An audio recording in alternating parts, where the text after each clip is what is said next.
Salut! Savez-vous que la réserve mondiale de tritium n'est que de 27 kg? Et savez-vous quelle quantité de tritium est nécessaire pour alimenter un seul réacteur à fusion nucléaire pendant un an? Et que le tritium est le combustible nucléaire utilisé par la plupart des réacteurs à fusion nucléaire en cours de développement. ITER, DEMO, ARC, SPARC, Waldenstein 7X, fusion par confinement inertiel, fusion par confinement magnéto-inertiel. La fusion nucléaire pose un énorme problème dont on ne parle pas assez. Aujourd'hui, nous découvrons ce qu'il en est. Et dans cette vidéo, je démonte un peu la fusion. Mais il faut écouter tous les points de vue, n'est-ce pas? Afin de vous donner une bonne vue d'ensemble, nous aborderons d'autres aspects de la fusion nucléaire, tant ses avantages que ses inconvénients, dans d'autres épisodes. Je m'appelle Simone Baroni et je suis physicien. Si vous aimez la science, vous êtes au bon endroit. Je vous invite à vous abonner à ma chaîne de science. Imaginez que vous dépensiez une fortune pour acheter un nouveau modèle de voiture et que vous découvrez plus tard, avec horreur, que le carburant pour ce type de moteur est si rare que les stocks mondiaux sont à peine suffisants pour un seul véhicule. Et même que la technologie actuelle n'est pas assez avancée pour synthétiser de nouveaux carburants à un rythme qui permette de répondre à la demande. C'est précisément ce qui se passe avec les réacteurs à fusion qui fusionnent le deutérium avec le tritium. Le tritium est rare sur Terre et son prix atteint aujourd'hui 30 millions de dollars le kilogramme. La principale cause de cette pénurie est le fait que le tritium est radioactif et se transforme en hélium-3 avec une demi-vie de 12,32 ans. L'un des faux mythes de la fusion nucléaire la décrit comme une source basée sur l'hydrogène qui est l'élément le plus abondant dans l'univers et qui sera capable de fournir de l'énergie à l'humanité pendant des milliers d'années. Malheureusement, tous les isotopes de l'hydrogène ne se comportent pas de la même manière. Ainsi, alors que l'hydrogène et le deutérium sont stables, les stocks de tritium ont tendance à diminuer et à se transformer en hélium-3. Pour vous donner une idée, la réserve mondiale de tritium sur la planète Terre ne s'élève actuellement qu'à 27 kg, qui ont tous été produits artificiellement au cours des 40 dernières années, dans un certain type de réacteur à fission nucléaire appelé CANDU, principalement au Canada et en Corée du Sud. Chacun de ces réacteurs produit environ 130 g de tritium par gigawatt de puissance par an. En fait, le tritium est un sous-produit indésirable. Dans ces réacteurs, la réaction de fission produit des neutrons qui irradient les matériaux entourant le cœur, y compris l'eau lourde, D2O, de refroidissement. Lorsqu'un noyau de deutérium contenu dans l'eau lourde est frappé par un neutron, ce dernier peut être capturé et donner naissance à un noyau de tritium. En raison de la radioactivité du tritium, les réacteurs CANDU doivent périodiquement subir un traitement de purification du tritium qui est ensuite stocké. Voici le point crucial. Chaque réacteur de fusion consommera environ 60 kg de tritium par an pour chaque gigawatt produit. Il est donc urgent de produire plus de tritium en vue de la construction des réacteurs de fusion tokamak comme ITER, DEMO, des mini-réacteurs comme ARC, SPARC, des stellarators comme Waldenstein 7X ou des expériences à confinement inertial par laser en cours d'étude au Lawrence Livermore National Laboratory. Malheureusement, le stock de tritium devrait culminer à environ 30 kg en 2030, avec un déclin rapide dans les années suivantes, en raison de la fermeture imminente de certains réacteurs CANDU qui sont désormais trop vieux. Le véritable problème se posera lorsque le réacteur ITER sera mis en service et en 2035 commencera à consommer du tritium à raison de 0,9 kg par an. Au terme des 16 années d'exploitation prévues pour ITER, il ne restera plus que 4 kg de tritium. Avec quel tritium alimenterons-nous le réacteur DEMO qui devrait être 4 fois plus puissant qu'ITER? Avec quel tritium alimenterons-nous les autres prototypes de réacteurs de fusion?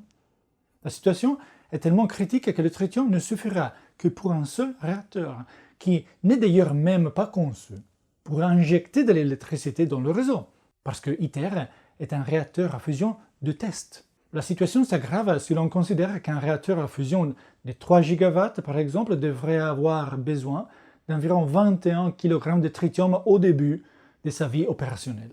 Quelles sont les solutions possibles à ces problèmes? Tout d'abord, le tritium peut être créé à l'intérieur d'ITER, grâce à la couverture tritigène. Cela ne résout-il pas le problème de la pénurie de combustible? Ne suffirait-il pas de ne charger que quelques kilogrammes de tritium dans le réacteur au début de sa vie et de laisser le tritium être produit dans la couverture? Ou ne pourrait-on pas créer plus de tritium que le réacteur non utilise? La couverture tritigène d'un réacteur à fusion, ou tout simplement la couverture, est une couche qui entoure le cœur du réacteur à fusion. Si la réaction crée des neutrons, comme dans le cas de la réaction deutérium-tritium, qui donne hélium 4 plus un neutron, ces neutrons bombardent le lithium-6 dans la couche environnante, dans la couverture, ce qui crée de nouveaux noyaux de tritium. Cependant, deux facteurs rendent la synthèse dans la couverture encore inefficace. D'une part, un approvisionnement abondant en lithium-6 est nécessaire et d'autre part, la conversion du lithium-6 en tritium est encore trop peu efficace pour qu'un réacteur devienne autosuffisant. La bonne nouvelle est que 6 nouveaux types de couverture tritigène seront bientôt testés. La mauvaise nouvelle, comme l'indique un article du 20 mai 2024 du physicien John Evans, qui a travaillé pour l'Atomic Energy Research Establishment en Angleterre, est que le tritium présent dans la nature est composé de 7,6% de lithium-6 et de 92,4% de lithium-7. Le lithium-6 étant beaucoup plus efficace pour créer du tritium, le lithium extrait dans la nature devrait être enrichi en lithium-6 pour porter sa concentration à 40%. Malheureusement, le seul processus industriel connu pour réaliser cet enrichissement est basé sur l'utilisation du mercure et a été interdit en 1993 en raison de sa toxicité. Il faudra donc trouver d'autres moyens d'enrichir le lithium en lithium-6. Indépendamment de la disponibilité du lithium-6 et de l'efficacité du processus, il existe des suggestions pour remédier à la carence en tritium. L'une d'entre elles est que tout nouveau réacteur à construire commencerait par fusionner du deutérium sans fournir de tritium. La fusion du deutérium produirait des neutrons qui créeraient du tritium dans la couverture. Ce tritium autoproduit pourrait alors être progressivement introduit dans le plasma et en quelques années, le réacteur passerait à la fusion du deutérium et du tritium. Les simulations montrent qu'il faudrait 7 ans pour qu'un réacteur atteigne sa pleine capacité et devienne autosuffisant. Malheureusement, si l'on applique ces simulations au réacteur démo, il apparaît clairement que la phase initiale de synthèse de son propre tritium rend le projet anti-économique. Sans parler du fait que la fusion du deutérium dans les premières années implique des températures plus élevées et des régimes de plasma différents pour lesquels ITER et DEMO n'ont pas été conçus. Une deuxième option pourrait consister à produire davantage de tritium dans le réacteur de fission en introduisant du lithium dans l'eau de refroidissement. La probabilité de créer un noyau de tritium à partir de la réaction neutronique avec le lithium-6 étant 1 million de fois supérieure à celle de la réaction neutronique avec le deutérium, cela permettrait d'augmenter la production des réacteurs CANDU. Ces discussions ne sont pour l'instant que théoriques. Une voie alternative totalement différente consiste à abandonner la fusion deutérium-tritium et à utiliser d'autres combustibles.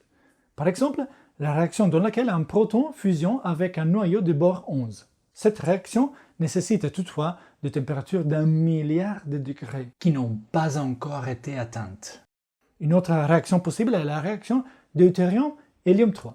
Ce serait une excellente option, hormis le fait que, comme le tritium, l'hélium 3 est extrêmement rare sur Terre. Pourtant, depuis 1986, on parle de la possibilité d'extraire l'hélium 3 des roches lunaires. En effet, le Soleil bombarde la Lune de particules de toutes sortes, dont des atomes d'hélium 3.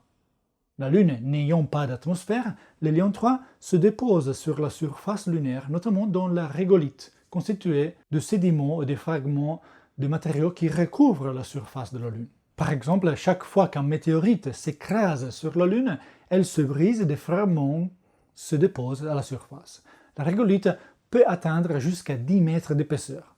Bien que certaines sources indiquent que l'hélium 3 est très abondant sur la Lune, la concentration de ces isotopes dans la régolithe lunaire varie en fait entre 4 et 20 parties par milliard. Pour évaluer l'intérêt d'extraire cet isotope de la Lune et de l'envoyer sur Terre pour alimenter des réacteurs à fusion, il a été nécessaire d'estimer la quantité totale d'hélium 3 sur la Lune. Des données expérimentales ont aidé à cette estimation. On a découvert que l'hélium 3 s'accumule davantage dans l'ilménite, un minéral riche en titane, qui a la capacité de retenir l'hélium 3 plus efficacement. Et comme l'abondance de titane peut être détectée par spectroscopie gamma ou visible, il est possible de survoler la surface lunaire et d'estimer la quantité totale d'hélium 3 présente. On estime qu'il y a au moins 200 millions de kilogrammes d'hélium 3 piégés dans les minéraux de la surface. Selon une étude réalisée en 2017, l'extraction de l'hélium 3 du sol lunaire et son envoi sur Terre coûterait environ 2400 gigajoules par kilogramme. Étant donné que la fusion d'un kilogramme d'hélium 3 dans un réacteur à fusion produit 60 000 gigajoules, l'idée d'extraire cet isotope sur la Lune serait énergétiquement justifiée. La production d'énergie à partir de la fusion nucléaire est un processus complexe.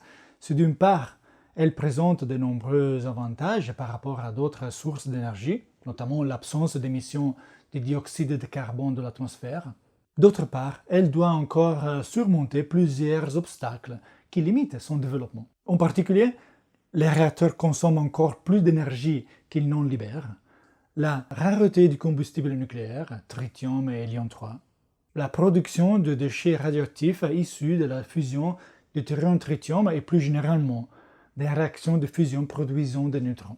Nous devrions donc arrêter les projets de fusion et les oublier à jamais? Je pense qu'avec des bons investissements et des bonnes recherches, une ou plusieurs de ces solutions peuvent fonctionner. Ce qui me dérange en tant que physicien nucléaire, c'est qu'on ne parle pas assez de la rareté du tritium et qu'on parle encore trop dans les journaux, dans les médias, du fait que la fusion utilisera l'hydrogène comme combustible qui est facilement disponible et peu cher. Comme vous l'avez vu aujourd'hui, il s'agit d'un faux mythe. L'approvisionnement en combustible est probablement le problème le plus grave de la fusion à l'heure actuelle. J'espère que les nouveaux tests sur la couverture tritigène dans le réacteur ITER donneront de bons résultats. Dites-moi dans les commentaires si la fusion nucléaire est un sujet qui vous intéresse et sur lequel vous aimeriez en savoir plus. Nous aborderons d'autres aspects de la fusion nucléaire, tant ses avantages que ses inconvénients, dans d'autres épisodes. Avant de vous laisser, je voudrais vous rappeler que si vous voulez en savoir plus sur la gravité, sur le fonctionnement du temps qui est intimement lié à la gravité et sur la relativité d'Einstein, vous pouvez lire mon livre « Comprendre le temps et l'espace ». Le voici. C'est un livre accessible à tous, parce qu'il utilise un langage simple et contient plus de 60 autres figures et schémas dessinés par moi-même, comme celui-ci. Je vous laisse le lien vers le livre dans la description. Ciao et à bientôt avec une nouvelle vidéo.